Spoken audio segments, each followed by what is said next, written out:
Praise the Lord. ദൈവത്തിന് അതിപരിശുദ്ധമായ നാമം വാഴ്ത്തപ്പെടുമാറാകട്ടെ. ഞാൻ ഈ ലോകത്ത് ജീവിക്കുന്നത് കൊണ്ട് ആർക്കും ഒരു പ്രയോജനവുമില്ല. എന്നെ കൊണ്ട് ഒരു ഗുണവും ഈ ലോകത്തിനില്ല. അല്ലെങ്കിൽ എന്നെ കൊണ്ട് എൻ്റെ വീട്ടുകാർക്കോ നാട്ടുകാർക്കോ ഒരു ഗുണവുമില്ല എന്നൊക്കെ പറയുന്നവരാണോ നിങ്ങൾ? എപ്പോഴെങ്കിലും ഇങ്ങനെ ജീവിതത്തിൽ പറയേണ്ടി വന്നിരിക്കുന്ന അവസ്ഥകളുണ്ടോ? ഉണ്ടെങ്കിൽ നിങ്ങളോടാണ് ഈ സന്ദേശം. ഇരുൾ അടഞ്ഞ വഴികളിൽ തിരുനാളമാകുവാൻ ഇന്നത്തെ ചിന്ത. പുസ്തകം 49 അധ്യായം. ഈ അധ്യായം ഇസ്രായേലിനെ കുറിച്ചുള്ള പ്രവചനങ്ങളും വിവിധ പ്രവചന ഭാഗങ്ങൾ അടങ്ങിയിരിക്കുന്ന ഒരു അധ്യായമാണ് 49 അധ്യായം എന്ന് പറയുന്നത്. ഈ അധ്യായം തുടങ്ങുമ്പോൾ തന്നെ പറയുന്നത്, ദ്വീപുകളെ എൻ്റെ വാക്ക് കേൾപ്പീൻ, ദൂരത്തുള്ള വംശങ്ങളെ ശ്രദ്ധിക്കുവിൻ, യഹോവ എന്നെ ഗർഭം മുതൽ വിളിച്ചു. എന്ത് അതിശയകരമായിട്ടാണ് ദൈവം നമ്മളെക്കുറിച്ച് കണ്ടിരിക്കുന്നതെന്നൊന്ന് മനസ്സിലാക്കുവാൻ കഴിയും. ഈ ഭാഗം നമ്മൾ വായിച്ചു വരുമ്പോൾ നമുക്കറിയാൻ കഴിയുന്നത്, യഹോവ എന്നെ ഗർഭം മുതൽ വിളിച്ചു. ഇത് ഇസ്രായേലിനെ കുറിച്ചുള്ളതാണെങ്കിൽ പോലും ഇപ്പോൾ നമ്മുടെ സാഹചര്യങ്ങൾ എടുത്തു കഴിഞ്ഞാൽ, നമ്മുടെ ജീവിതം എടുത്തു കഴിഞ്ഞാൽ നമ്മളെയും യഹോവ ഗർഭം മുതലേ വിളിച്ചിരിക്കുന്ന, ഇതിനു മുമ്പുള്ള ഭാഗങ്ങളെല്ലാം നമുക്ക് കാണുവാൻ കഴിയും. ഉലക സ്ഥാപനം മുൻപേ നമ്മളെ കണ്ടിരിക്കുന്ന ഒരു ദൈവമാണ് നമ്മുടെ ദൈവം.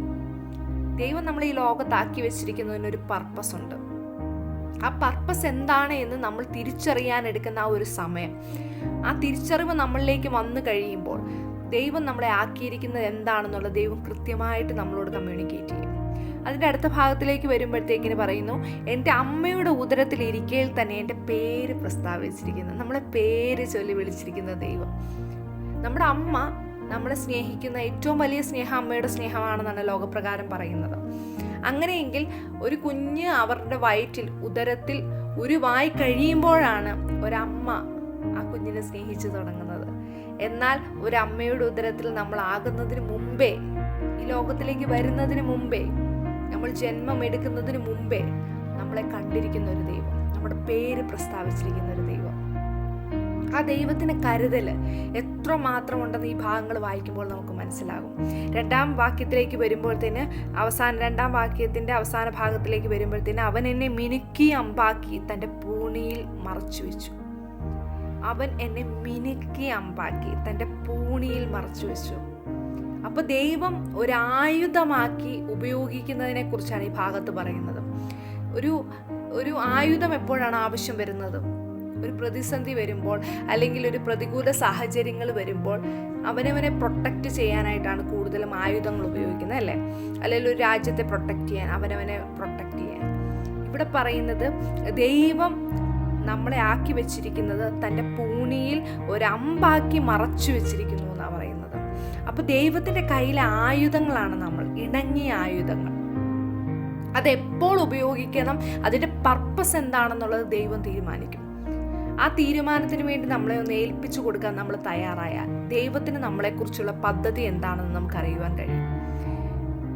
താഴോട്ട് വായിച്ചു വരുമ്പോൾ ഇതിൽ പല ഭാഗങ്ങളും പല വട്ടം നമ്മൾ പ്രസംഗത്തിലൂടെ ഒക്കെ കേട്ടിട്ടുള്ള ഭാഗങ്ങളാണ്. എനിക്ക് ഇതിലേറ്റവും ഇഷ്ടപ്പെട്ടൊരു ഭാഗം, നമ്മളെല്ലാവരും എപ്പോഴും പറയാറുള്ളൊരു കാര്യമാണ്, എനിക്ക് ആരുമില്ല, ആരും എന്നെ മനസ്സിലാക്കുമെന്നില്ല, ആരും എന്നെ സ്നേഹിക്കുന്നില്ല, എന്നെ ദൈവം മറന്നോ? നമ്മളെപ്പോഴും ചോദിക്കുന്ന ഒരു ഭാഗമാണ്, അല്ലേ? ദൈവമേ, ഒരു വിഷയം വരുമ്പോൾ, ഒരു പ്രതിസന്ധി വരുമ്പോൾ നമ്മളെല്ലാം പറയാറുള്ള, ഞാൻ ഉൾപ്പെടെ നാം എല്ലാം പറയാറുള്ള, ദൈവം എന്നെ മറന്നു കളഞ്ഞു. പക്ഷേ വചനത്തിൽ പറയുന്ന ഇങ്ങനെയാണ്, 49 വാക്യത്തിൽ പറയുന്നതാണ്, സിയോനോ, യഹോവ എന്നെ ഉപേക്ഷിച്ചു, കർത്താവ് എന്നെ മറന്നു കളഞ്ഞു എന്ന് പറയുന്നു. ഒരു സ്ത്രീ തൻ്റെ കുഞ്ഞിനെ മറക്കുമോ? താൻ പ്രസവിച്ച മകനോട് കരുണ തോന്നാതിരിക്കുമോ? അവർ മറന്നു കളഞ്ഞാലും ഞാൻ നിന്നെ മറക്കുകയില്ല. ഇതാ, ഞാൻ നിന്നെ എൻ്റെ ഉള്ളം കയ്യിൽ വരച്ചിരിക്കുന്നു. ദൈവത്തിന് നമ്മൾ എത്ര പ്രിയപ്പെട്ടവരാണെന്ന് ആലോചിച്ച് നോക്കിക്കേ. ഈ വചനത്തിൽ വായിക്കുമ്പോൾ എനിക്ക് സത്യം പറഞ്ഞു കഴിഞ്ഞാൽ എനിക്ക് ഒരുപാട് സന്തോഷം തോന്നുന്നു. ഈ വചനം കേൾക്കുമ്പോൾ തന്നെ നമുക്കൊരു കോൺഫിഡൻസ്, അല്ലേ? നമ്മുടെ കൂടെ നിൽക്കുന്നൊരു പറയുവാണ്, അമ്മ മറന്നാലും നമ്മളെ മറക്കാത്തൊരു ദൈവമുണ്ടെന്ന്.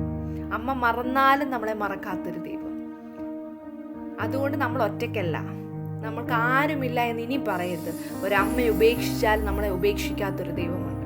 അപ്പോൾ നമ്മളെ ഈ ലോകത്ത് ദൈവമാക്കി വെച്ചിരിക്കുന്ന പർപ്പസ് എന്താണെന്ന് തിരിച്ചറിഞ്ഞ് മുന്നോട്ട് പോയിക്കൊണ്ട് ദൈവത്തെ മുറുകെ പിടിച്ചുകൊണ്ട് മുന്നോട്ട് പോകുവാനായിട്ട് എല്ലാവരെയും ആഹ്വാനം ചെയ്തുകൊണ്ട് എൻ്റെ വാക്കുകൾ ചുരുക്കട്ടെ. ദൈവം നമ്മെ ധാരാളമായി അനുഗ്രഹിക്കും.